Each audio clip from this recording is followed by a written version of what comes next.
وعلیکم السلام. تاسو ډیر زیاته مننه، ډیره مهرباني. په تاسو نن په خپل باندې ولیدل چې زمونږ ټول هغه ټرانسپورټرانونه هغې دلته په دې روډ باندې ولاړ دي او د هغې په سوونو په زرګاو ګاډي چې دا په دې روډ باندې ولاړ دي، دا د دې یو ګاډي قیمت چې دی 1.5 کروڑ روپۍ دی. دا نن درېیمه ورځ ده، د هغې ګاډو ته هم ډېر لوی نقصان ورسېد. د هر ګاډي ټیرونه چې دی هغه تقریبا یو جوړ ټیرونه هغه په 1.5 لک روپۍ باندې د هغې ټیرونه هم چې دی هغه خراب شو. بل یو خبر دی، زموږ د بونیر خاوره چې دا ډېره غریبه خاوره ده.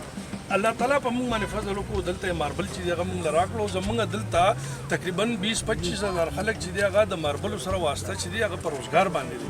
نو زه د دې خو ډېره زیاته مذمت کوم چې د ډي سي بونیر د نااهلۍ د وجې دلته د کارخانو ته هم ډېر لوی نقصان ورسېد، دلته ټرانسپورټ ته هم ډېر لوی نقصان ورسېد او زموږ د بونیر چې کوم آمدن دی هغه آمدن هم ودرېد. زموږ د بونیر د ورځې آمدن چې دی تقریبا 9-10 کروڑ روپۍ فر ډے دا زموږ انکم دی د دې ماربل نه. په دې کې دا ټول زموږ رونه عزیزان کارخانهدار ټرانسپورټران دا ټول په روزګار باندې دي. د دې نااهله ډي سي په وجه باندې او زم چې دې نااهله حکومت په وجه باندې هغې زموږ ټول رونه عزیزان چې دي دا بېروزګاره شو. موږ مزید دې ته تیار نه یو. که فرض که دا احتجاج زموږ صدران صاحبان ولاړ دي د ټرانسپورټ، که هغې موږ ته حکم کوي موږ به ټول بونیر عوام به د دې سره شانه به شانه ولاړ یو. موږ دا ډي سي دلته نااهله سړی دی، موږ دې دلته مزید نه غواړو ځکه چې هغه د کرونا وایرس په حواله باندې تقریبا په بونیر کې کرونا وایرس 50% دا د هغه د نااهلۍ د وجې چې دا سیوا شو. په هسپتالونو کې ځای نشته او خلک چې دی په کورونو کې په هر کلي کې خلک په کورونو کې پراته دي. دلته د هغې باوجود تاسو وګورئ کرونا وایرس دی. زموږ د رونو عزیزانو ته دونه لوی تکلیف هغه ورکړو. حکومت لګیارې وي چې کرونا وایرس تاسو خوروئ ما، خلک جمع کوئ ما. تاسو وګورئ دا زموږ د رونو عزیزان چې نن نوتي دي د دې ته ډېر لوی تکلیف دی. او بله نااهلۍ ته وګوره چې نن هغه عمران خان چې وایي مولانا په رحمان ډیزلي اوس په خپله پټرولي شو. اوس په ټول بونیر کې چې په ټول پاکستان کې پټرول چې دی هغه نه میلاویږي او پټرول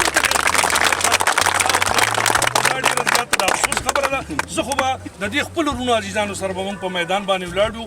د دې احتجاج چې دی هغه حق به جانب باندې دی. د دې سره د ضلع انتظامیې ظلم دی، د دې سره د پولیس ظلم دی. هسې چې دا ګاډي ځي پولیس دې له پرچې ورکوي. دې ګناه څه کړی دی؟ د دې بونیر ترقي چې ده هغه زموږ د دې دا غریبانه رونه چې زموږ د ټرانسپورټ کوم ولاړ دي دا د دې په وجه باندې دا بونیر چې ترقي کوي دا د دې په وجه باندې ترقي کوي. چې تا د بونیر ډېر زیات بد صورتحال دی. تاسو وګورئ چې زموږ کم ټرانسپورټران رونه دلته ولاړ دي، داسې کارخانې زموږ ودرېدې، کاروبارونه زموږ ودرېده. ډېره د افسوس خبره ده چې دلته کرونا وایرس چې دی هغه ډېر زیات په تیزۍ سره خور شو. دلته د پټرولو شارټیج دی. په بونیر کې د بونیر نمایندګان چې دلته دي زه بې حده افسوس په هغې باندې کوم چې دلته نه هغه نمایندګان د دې غور کوي او نه صوبایي او نه مرکزي او نه د ضلع انتظامیه د هغې غور کوي. اخر دا خو انسانان دي، دا خو مزدورکار دي.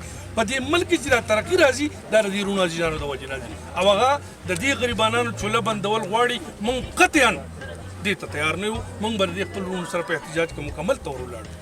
زنده باد.